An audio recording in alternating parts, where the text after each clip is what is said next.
এমন একজন মানুষ প্রেরণ করলেন পৃথিবীতে, যার পর দরুদ পড়লে জীবনের গুনাহ খতা মাপ। বলে সুবহানাল্লাহ। শুধু মাপেই নয়, মানে দোয়ার অংশ হিসেবে ওটা করে নিলে জীবনের যত চিন্তা ভাবনা টেনশন সব দূর করে দিবেন। আল্লাহু আকবার। এমন একজন নেতা পেয়ে আমরা আনন্দিত, বলি আলহামদুলিল্লাহ।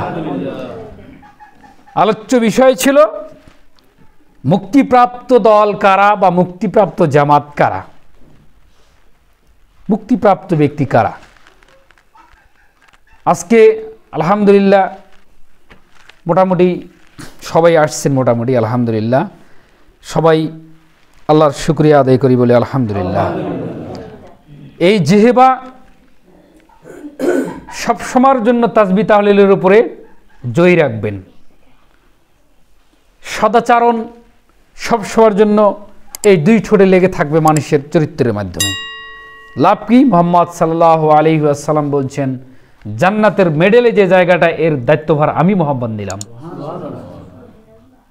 জান্নাতের মেডেল মাঝখানের জায়গা বোঝেন? জান্নাতুল ফিরদাউস। এত বড় মহান জান্নাতের দায়িত্ব কে নিলেন? মুহাম্মদ সাল্লাল্লাহু আলাইহি ওয়াসাল্লাম নিলেন। শুধু সদাচরণ দেখাতে হবে, জিহবাকে সব সময়ের জন্য তাসবিহ তাহলিলের উপরে রাখতে হবে। কি করেন করেন, খালি বলবেন সুবহানাল্লাহ, আলহামদুলিল্লাহ, লা ইলাহা ইল্লাল্লাহু, আল্লাহু আকবার। মনে পড়েছে বলবেন সাল্লাল্লাহু আলাইহি ওয়াসাল্লাম, মনে পড়েছে দরুদ ইব্রাহিম পড়বেন, মনে পড়েছেন বলবেন আস্তাগফিরুল্লাহ ওয়া আতুবু ইলাইহি। এই দিকে চোখটা পড়লো আস্তাগফিরুল্লাহ আল্লাযী লা ইলাহা ইল্লা হুয়াল হাইয়ুল কাইয়ুম ওয়া আতুবু ইলাইহি। অন্তরটা এই দিকে ধাবিত হলো, শুধু বলবেন ইয়া মুকাল্লিবাল কুলুবি সাব্বিত কলবি আলা দীনিক, আল্লাহুম্মা মুরসারিফাল কুলুবি সাররিফ কুলুবানা আলা তাআতিক। এটা হচ্ছে মুক্তিপ্রাপ্ত জামাতের লোকের আদর্শ। সালাফগণ, মুক্তিপ্রাপ্ত জামাতের লোকগণ বিবরণ দিচ্ছেন তাদের জীবনী থেকে পাওয়া যাচ্ছে, যেটা সালফে সালেহিনগণ বলছেন, আমি কোনোদিন সলাতের মাধ্যমে মানুষের পিঠ দেখিনি। কি বুঝলেন কথার সারমর্ম? বুঝতে পারছেন? মানে সব সময়ের জন্য তিনি সামনের কাতারে, তিনি কারো পিঠ দেখেননি। মানে তেনার পিঠ মানুষ দেখেছেন, কিন্তু তার পিঠ দেখেছেন, কিন্তু তিনি তা কারো পিঠ দেখেননি। কোন কোন সালাফ বলছেন, ওই যে 7 শ্রেণীর লোক আল্লাহর বিশেষ ছায়াতলে থাকবে, তার এক শ্রেণী হচ্ছে মসজিদের সাথে কলব ঝুলন্ত থাকে। বলিনি? বলেছি। কোন কোন সালাফ বলছেন যে আমার আজানটা বাহিরে থাকাকালীন হয়েছে, এটা আমার জীবনের কোনো হিস্ট্রিতে নেই। বলে সুবহানাল্লাহ। মানে কলবটা মসজিদের সাথে এমন ভাবে বাঁধা, মানে মুয়াজ্জিমের আজানের আগে এসে মসজিদের ভিতরে হাজির, ভিতরে থাকাকালীন তুমি আজান দাও, বাহিরে দেননি। তাহলে সালাফ আন্দাজি এমনি এমনি আল্লাহ সুবহানাহু ওয়া তাআলা বলেছেন যে মুক্তিপ্রাপ্ত এবং আল্লাহ রাসূল সাল্লাল্লাহু আলাইহি ওয়াসাল্লাম মুক্তিপ্রাপ্ত দলের বৈশিষ্ট্য কি হবে? এমনি এমনি হওয়া যাবে না তো। নাম কা ওয়াস্তে আহলুল হাদিস হলে হবে না। কাজে কর্মে আমল আখলাক চরিত্রে এগুলো হতে হবে। আসলে এগুলো আমাদের মধ্যে খেয়ানত রয়েছে, আমাদেরকে অবশ্যই সংশোধন করতে হবে। চায়ের স্টলে বসতেছি, যদিও নিয়ম নয় বেশিক্ষণ থাকা, কিন্তু থাকতেছি, কাজের ক্ষেত্রে থাকতেছি, বা অনেক সময় দেখা যাচ্ছে এমনিতেই সময় কাটাচ্ছি, ঠিক না। যদি চায়ের স্টলে ঢুকতে হয় তাহলে বাছাই করে চায়ের স্টলে ঢুকতে হবে। আর মুসলমানের চরিত্র হয়ে গেছে সবসময় হিন্দুর হোটেলে প্রশংসা করে। আরে তোমার মুসলিম ভাই খারাপ হলো, তোমার মুসলিম ভাই, হিন্দুর হোটেলে প্রশংসা করো কেন? তুমি কি বুঝাতে চাচ্ছ? এটা করতে যাবো না। এমনিতেই হোটেল মোটেল এগুলো খুব খারাপ বিষয়, হাট বাজার একটা নিকৃষ্ট বিষয়। আবার হিন্দুর হোটেলে প্রশংসা করছেন, ও প্রশংসা করে ওখানে ঢুকলেন, ওখানে ওর যে ধর্মের লোক, ওখানে কিন্তু তার ওই প্রভুর ছবি কিন্তু আটকানো আছে। আল্লাহ বলছেন তোমরা ছবি মূর্তির স্থানে যেও না, আর ওখানে আমরা ঢুকছি। এটা মুক্তিপ্রাপ্ত দলের নির্দেশিকা নয়। যাই হোক, নাজি ফেরকা বা মুক্তিপ্রাপ্ত দল করা সংক্ষিপ্ত এই ছোট দিনে যতগুলো আলোচনা হবে, খুব সারসংক্ষেপ, একেবারে কম, নির্দিষ্ট সময়ে যারা আমার সালাত আদায় করে সমাপ্ত করে দেব ইনশাআল্লাহ। সবাই বলেন আলহামদুলিল্লাহ।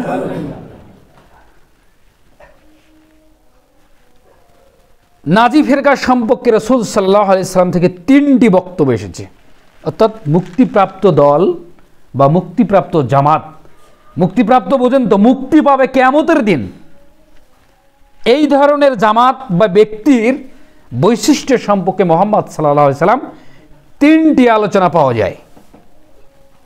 1, মুহাম্মদ সাল্লাল্লাহু আলাইহি ওয়াসাল্লাম বলছেন, মা আনা আলাইহি ওয়াসহাবিহি, আমি এবং আমার সাহাবীগণ যার আদর্শের উপরে, যে আদর্শের উপরে প্রতিষ্ঠিত আছি, এর আদর্শের উপরে যারা থাকবে তারাই কিয়ামতের দিন নাজি ফেরকা অর্থাৎ নাজাতপ্রাপ্ত জামাত। বলি আলহামদুলিল্লাহ। এখানে কোন দলের নাম উল্লেখ আছে? কোন ব্যক্তি বিদ্যানের নাম উল্লেখ আছে? মা আনা আলাইহি ওয়াসহাবিহি, আমি এবং আমার সাহাবীগণ যার উপরে প্রতিষ্ঠিত আছি তারাই হচ্ছে নাজি ফেরকা। অর্থাৎ এখানে কেবল তরিকা বা বৈশিষ্ট্যের কথা বলা হয়েছে। 2টি জিনিস, মুহাম্মদ সাল্লাল্লাহু আলাইহি সাল্লামের তরিকা এক, আর বৈশিষ্ট্য মুহাম্মদ সাল্লাল্লাহু আলাইহি সাল্লামের অথবা সাহাবীগণের বৈশিষ্ট্য। এই 2টি বিষয় যেই সম্প্রদায়ের ওপর, যেই জামাতের ওপর, যেই দলের ওপর, যেই ব্যক্তির ওপর বিদ্যমান থাকবে, ও একাই হলো একটা জামাত। একাই হলো কি? একটা জামাত। আসতেছে ইনশাআল্লাহ। সেটি হলো জামাত। আল্লাহ নবী সাল্লাল্লাহু আলাইহি ওয়াসাল্লাম বলছেন সেটি হলো জামাত। ইবনে মাজার হাদিস 3992 নম্বর হাদিস, যার অর্থ সাহাবীগণের জামাত প্রশস্ত অর্থে এখন কিভাবে নেওয়া যেতে পারে? আল মুওয়াফিকুনা লি জামাআতিস সাহাবা ওয়াল খিজুনা বিআকাইদিহিম ওয়াল মুতামাসসিকুনা বিতরিকাহিম, সাহাবীগণের জামাতের অনুগামী, তাদের আকীদাসমূহের ধারণকারী এবং তাদের তরিকার যথার্থ অনুসরণকারী, এরা হচ্ছে প্রকৃত জামাত। কথাটা বুঝতে পারছেন? সাহাবীগণের অনুগামী মানে সাহাবীগণ যেই জামাতের উপরে প্রতিষ্ঠিত ছিল, ওই আকীদা, ওই আমলের উপরেই তারা অনুগামী হবে। এটা হবে মুক্তিপ্রাপ্ত দলের ধ্যান ধারণা এবং ভালোবাসার টান। আকীদা আমল কার দিকে যাবে? সাহাবীদের জামাতের অনুগামী হতে হবে, তাদের আকীদা সমূহে ধারণ করতে হবে। তারা কি আকীদা ধারণ করতেন এবং তাদের তরিকার যথার্থ অনুসারী হতে হবে, তাহলে হবেন মুক্তিপ্রাপ্ত জামাতের অন্তর্ভুক্ত। বড় দল বলতে এখানে কি বুঝাচ্ছে? আসওয়াদুল আজম, বড় দল, অর্থাৎ বড় দল ব্যতীত ছোট দল সব জাহান্নামী হবে, অথচ সংখ্যায় বড় দল হওয়ার কোনো গুরুত্ব ইসলামে নেই। দেখেন, সংখ্যায় মেজরিটি পার্সেন্টের মূল্য আল্লাহ সুবহানাহু ওয়া তাআলার কাছে নেই।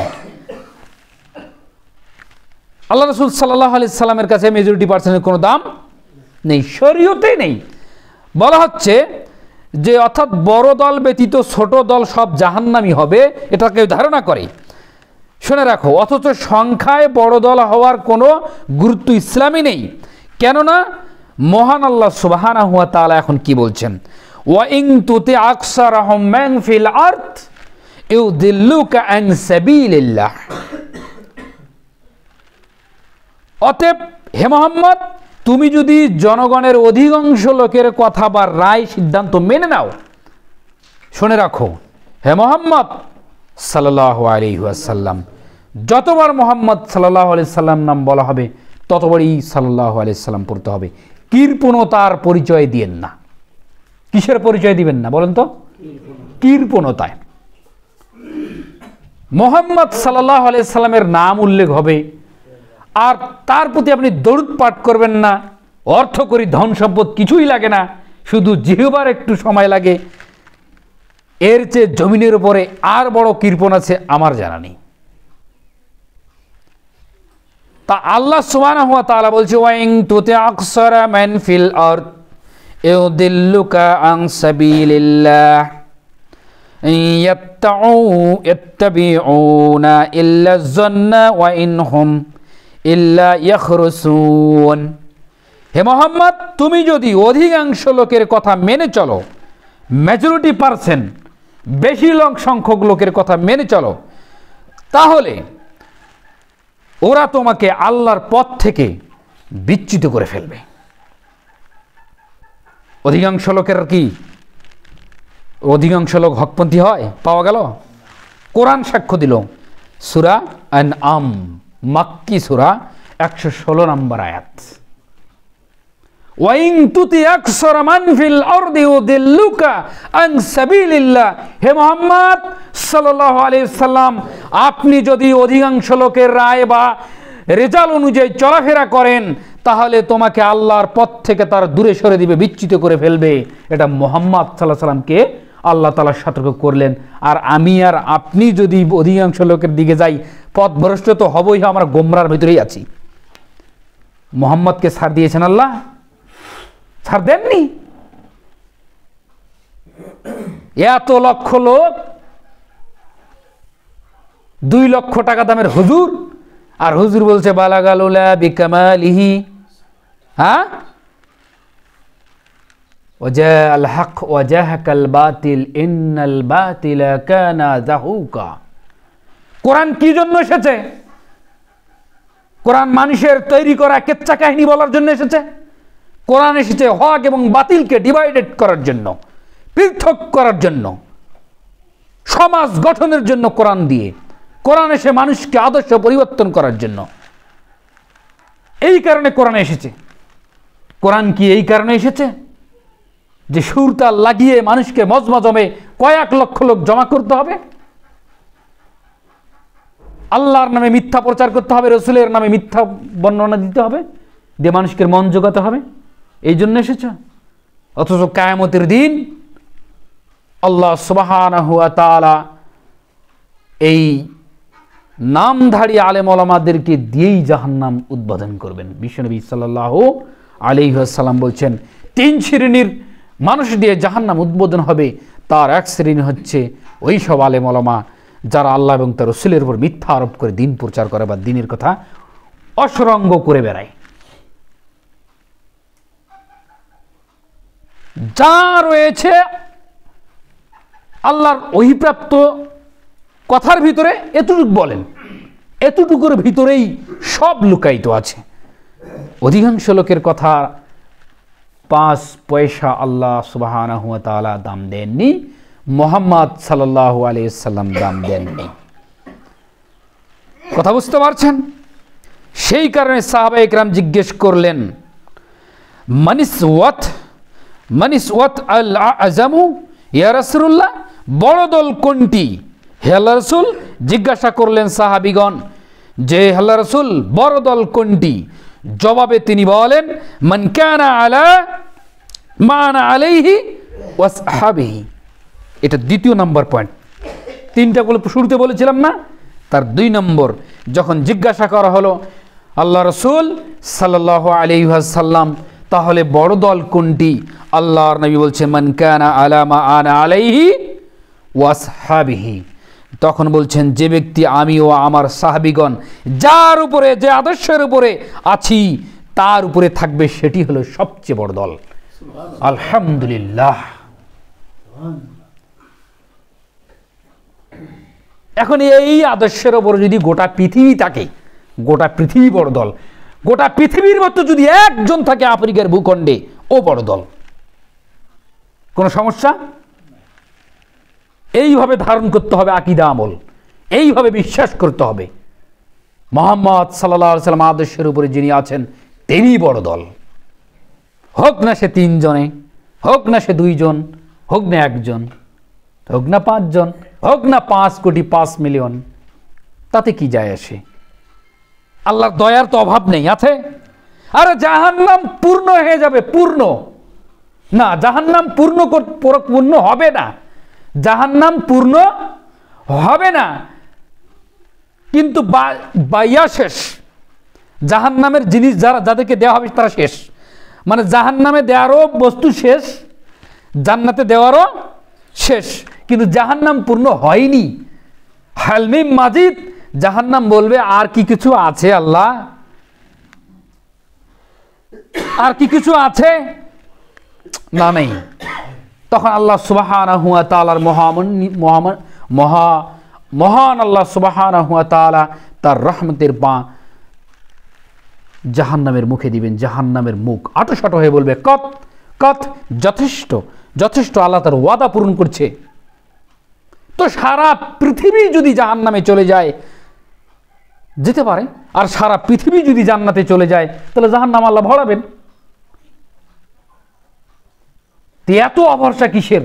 এতগুলো লোক, এত কয়টা লোক, আমরা থাকতে পারবো কি পারবো না, এত অভরসা কিসের?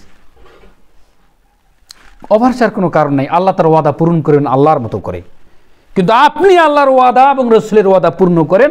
আল্লাহ এবং তো রসুলের আদর্শের উপর থেকে আপনি হবেন নাজি ফেরকা, মুক্তিপ্রাপ্ত ব্যক্তি বা জামাত কিয়ামতের দিন। আল্লাহ রাব্বুল আলামিন যেন কবুল করেন সকলে, আল্লাহুম্মা আমিন। এইভাবে আল্লাহ নবী সাল্লাল্লাহু আলাইহি সাল্লাম বলছেন। অর্থাৎ এখানে বড় সংখ্যা নয়, বরং মর্যাদার আলোচনা করা হয়েছে। আর বলি আলহামদুলিল্লাহ। ইমাম বিন হাম্বল রাহিমাহুল্লাহর কথা বলতে গেলে চোখে পানি এসে যায়। খুব বেদনাদায়ক অবস্থা। সবাই তৎকালীন আমলে সবাই একদিকে, যত আলেম ওলামা, সাধারণ লোক, শাসক, সবাই একদিকে। কোরআনুল কারীম হচ্ছে আল্লাহর সৃষ্টি। কি বুঝলেন? কোরআনুল কারীম আল্লাহর সৃষ্টি, এই কথা সবাই বলছে। ইমাম বিন হাম্বল রাহিমাহুল্লাহ বলছেন, না না না না, এটা কুফরি কথা। কোরআন হচ্ছে আল্লাহর বাণী, আল্লাহর বাণী। সবাই একদিকে, আর ইমাম বিন হাম্বল একাই একদিকে।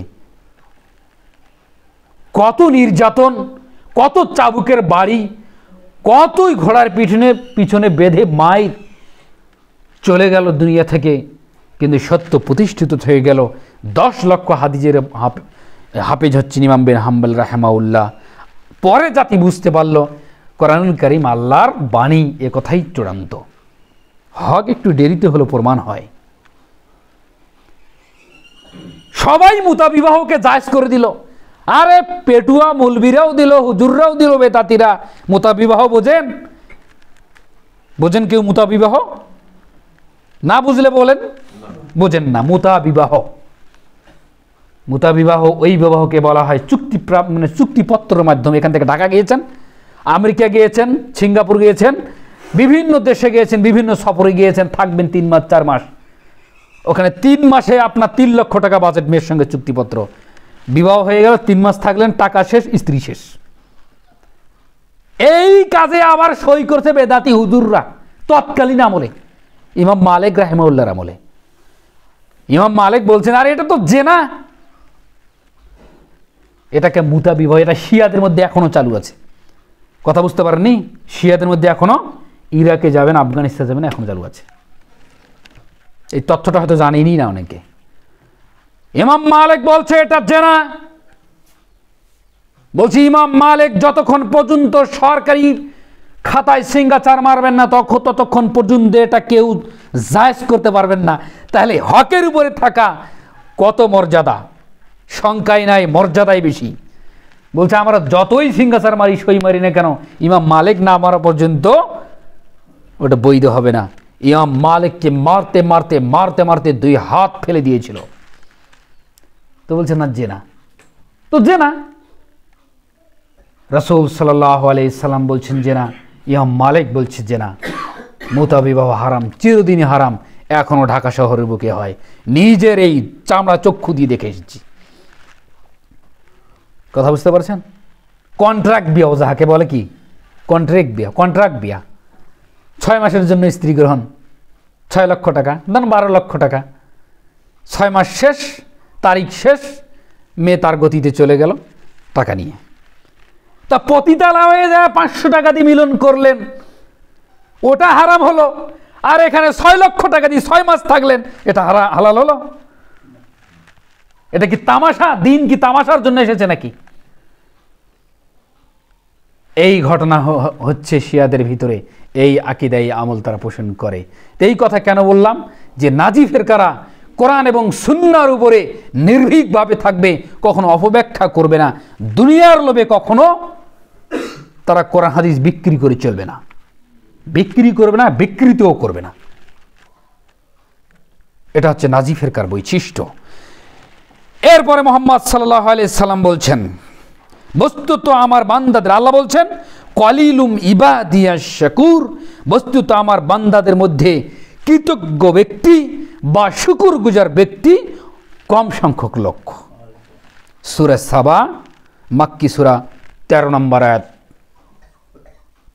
কথা বুঝতে পারছেন? ওই যে প্রথমে আয়াত পড়েছি শুরুতে হামদ সালাতের পরে, কলিলুম ইবাদিয়াশ শাকুর, আল্লাহর শুকরগুজার, আল্লাহর হকপন্থী বান্দা কত বলেন তো? সংখ্যা নেই, অল্প। 2 জন হতে পারেন, 3 জন, 1 জন হতে পারেন।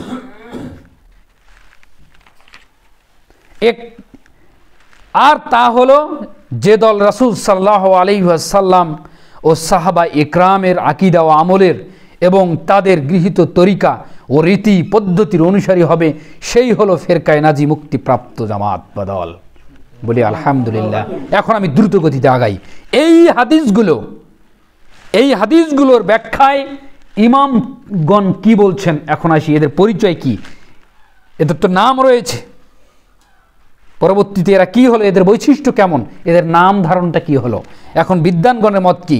হিজরির 5ম শতকের মুহাদ্দিস ইমাম আবু মুহাম্মদ আলী ইবনু হাজম আন্দালুসি তিনি বলছেন 456 হিজরিতে বলেন, আহলে সুন্নাহ ওয়াল জামাত যাদেরকে আমরা হকপন্থী ও তাদের বিরোধীদের বাতিলপন্থী বলছি, তারা হলেন সাহাবায়ে কেরাম, তাদের অনুসারী শ্রেষ্ঠ তাবেঈগণ।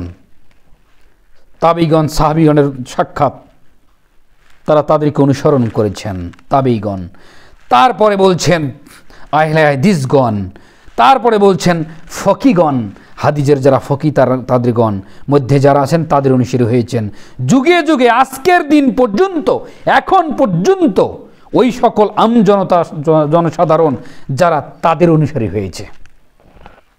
সিলসিলাটা দেখছেন? আল্লাহ রাসূলের সঙ্গে কারা ছিলেন? সাহাবীগণ। সাহাবীগণের পরের প্রজন্মকে বলা হয় তাবেঈগণ। তাবেঈগণের পরের প্রজন্মকে বলা হয়, তাদের সন্তানদেরকে বলা হয় তাবেঈদের অনুসরণ করেছেন সালাফগণ। সালাফগণের অনুসরণ, সালাফ বা আহলুল হাদিস, এরা অনুসরণ করেছেন। এদের পরে ফকিগণ, এদের ধারাবাহিকতায় জনসাধারণ পর্যন্ত, আমাদের মতো জনসাধারণ যারা, তারা অনুসরণ করছেন, তারাই হচ্ছেন আহলুল হাদিস। কি বুঝলেন? এখন বলি, বড় পীর নামে খ্যাত আব্দুল কাদের জিলানী, এই নাম নিলে নাকি হানাফিদের কিছু নোংরা আকীদা। বড় পীরের নামে যদি কেউ নাম নেয়, মানে বড় পীর আব্দুল কাদের জিলানী এই কথা যদি বলে, তার গায়ের থেকে লোম ঝরে পড়ে যাবে। নাউযুবিল্লাহ মিন জালিক। এটা তাদের আকীদা, তাদের আলোচনা এগুলা। মানে তাদের নামটা নিতে হবে যত কুতুবে রব্বানি হমুক তমুক এটা সেটা লাগিয়ে, তারপর আদবে সহ নিতে হবে। অথচ সবচেয়ে বড় আদব সুন্নতি তরিকা হচ্ছে মানুষের নাম ধরে ডাকা। ইমানদার হলে বলতে হবে অমুক আব্দুর রহমান হাফিজাহুল্লাহ তাআলা, আর যদি মৃত ব্যক্তি হয় আব্দুর রহমান রাহিমাহুল্লাহ। কথা বুঝতে পারেন না? এটা হচ্ছে সবচেয়ে সুন্নতি, মানে এটা হচ্ছে শরীয়তের সুন্নতি পদ্ধতিতে মানুষের নাম নেয়া। একজন মানুষের নাম নিচ্ছেন, হাফিজাহুল্লাহ তাআলা বললেন, হে আল্লাহ তুমি তাকে হেফাজত কর, দোয়া করলেন। আর মৃত ব্যক্তির নাম নিলেন, বললেন রাহিমাহুল্লাহ, হে আল্লাহ তুমি তার প্রতি রহম করো। কিন্তু তাদের এই বড় পীর নামে খ্যাত আব্দুল কাদের জিলানী রাহিমাহুল্লাহ কি বলছেন দেখেন। 551 হিজরিতে তিনি বলছেন, অতঃপর ফেরকা নাজিয়া হলো আহলে সুন্নাহ ওয়াল জামাত, আর আহলে সুন্নাহ ওয়াল জামাতের অন্য কোনো নাম নেই। তিনি বলছেন ওরা ওদেরকে পীর মানছে, আর উনি আহলে হাদিসের আকীদা ধারণ করে, উনি আহলে হাদিসের জামাতের লোক। কে? আব্দুল কাদের জিলানী রাহিমাহুল্লাহ। তিনি বলছেন যে ফেরকা নাজিয়া হলো মুক্তিপ্রাপ্ত দল হলো আহলে সুন্নাহ ওয়াল জামাত, আর আহলে সুন্নাহ ওয়াল জামাতের অন্য কোনো নাম নেই একটি নাম ব্যতীত, সেটি হলো আসহাবুল হাদিস বা আহলুল হাদিস। বলি আলহামদুলিল্লাহ। এই নামের কথা তিনি বলছেন, ওই হাদিসগুলোর প্রেক্ষাপটে তিনি এই কথাগুলো বলছেন। তারপর হানাফিদের বড় বিদ্বান শাহ অলিউল্লাহ দেহলভী বলছেন 1176 হিজরিতে মারা গিয়েছেন। তিনি বলছেন ফেরকা নাজিয়া তারাই বা মুক্তিপ্রাপ্ত তারাই যারা আকীদা ও আমলের সকল বিষয়ে কেতাব ও সুন্নাতের প্রকাশ্য অর্থে, কোনো গোপনীয়তা নাই, প্রকাশ্য অর্থে, এবং যার উপরে জমহুর সাহাবা ও তাবেঈগণের আমল জারি আছে তারাই মুক্তিপ্রাপ্ত, তার অনুসারী তারা। যদিও তাদের মধ্যে মতভেদ থাকে, যেসব বিষয়ে কোনো দলিল প্রসিদ্ধ লাভ করেনি এবং সাহাবীগণের মধ্যে ঐক্যমত প্রকাশিত হয়নি, তাদের থেকে দলিল গ্রহণের ক্ষেত্রে অথবা সংক্ষিপ্ত বিষয় ব্যাখ্যা করার ক্ষেত্রে পক্ষান্তরে নাজি ফিরকা নয়, ওইসব দল যারা সালাফি আকিদা অথবা আমলের বিপরীত আকিদা ও আমল গ্রহণ করে, এই বক্তব্যে পরিষ্কার যে তারা কেবলমাত্র আহলুল হাদিস। কে বলছেন? শাহ ওলিউল্লাহ দেওয়ানবী, তিনি বলছেন। আহলে হাদিস অর্থ কি, এটা করেই আমি শেষের দিকে যাব ইনশাআল্লাহ। কথা বুঝতে পারছেন? এটাই শেষ, এই অর্থটাই শেষ করে আমি চলে যাব, মানে খুতবা শেষ করে দিব ইনশাআল্লাহ। আহলুল হাদিস অর্থ কি, এটা অনেক সংশয়, অনেক কথা। কোরআন কি বলছে, হাদিস কি বলছেন? আল্লাহ বলছেন হাল আতাকা হাদিসুল গাশিয়া, উত্তম হাদিস কি বলেন তো? কোরআনুল কারীম। ফাইন্না খায়রাল হাদিস কিতাবুল্লাহ, সবচেয়ে উত্তম হাদিস কে? আল্লাহর। তা কোরআনকে আল্লাহ কি বললেন? হাদিস বললেন। আহলুল হাদিসের আবিধানিক অর্থ হাদিসের অনুসারী। কথা বুঝতে পারছেন? আহলে হাদিসের আবিধানিক অর্থে কি? হাদিসের অনুসারী। পারিভাষিক অর্থ হচ্ছে পবিত্র কোরআন ও হাদিসের অনুসারী, যিনি জীবনের সর্বক্ষেত্রে পবিত্র কোরআন ও সহিহ হাদিসের সিদ্ধান্তকে নিঃশর্তভাবে, কোনো শর্ত চলবে না, নিঃশর্তভাবে মেনে নেবেন এবং রাসূল সাল্লাল্লাহু আলাইহি ওয়াসাল্লাম ও সাহাবা ইকরামের তরিকা অনুযায়ী নিজের সার্বিক জীবন গড়ে তুলতে সচেষ্ট হবেন। কেবলমাত্র তিনি এ নামে অভিহিত হবেন। কথা বুঝতে সমস্যা হচ্ছে? তিনি এই নামে অভিহিত হবেন। আর তারা মুহাদ্দিস বিদ্বান হতে পারেন কিংবা সহিহ হাদিসের অনুসারী যে কোনো মুমিন হতে পারেন। মুহাদ্দিসগণ তো আহলুল হাদিসেই, এবং জনসাধারণ হতে পারেন তারা একনিষ্ঠভাবে যদি কোরআন এবং হাদিস মেনে চলে, মানে ওয়াকালু সামিনা ওয়া আতানা, তারা আল্লাহ এবং তার রাসূলের কথা শুনল এবং নিঃশর্তভাবে মেনে নিল, তারাই হচ্ছেন প্রকৃতপক্ষে আহলুল হাদিস। অর্থ পাওয়া গেল? আল্লাহ রাব্বুল আলামিন যেন আমাদেরকে প্রকৃতপক্ষে আহলুল হাদিস হওয়ার তৌফিক দান করেন। সকলেই বলে আল্লাহুম্মা আমিন। পৃথিবীর যতদূর পৃথিবী গেছে, যেখানেই মানুষ রয়েছে, কোরআন এবং হাদিস মেনে যারা আহলুল হাদিস, তারা সকলেই মুসলিম। কথা বুঝতে পারেন নাই? পৃথিবীর প্রত্যেকটা আহলুল হাদিস মুসলিম, কিন্তু পৃথিবীর প্রত্যেকটা মুসলিম আহলুল হাদিস নয়। কথা বুঝতে সমস্যা হলো নাকি? পৃথিবীর প্রত্যেকটা আহলুল হাদিস মুসলিম, কিন্তু প্রত্যেকটা মুসলিম আহলুল হাদিস নয়। কেন?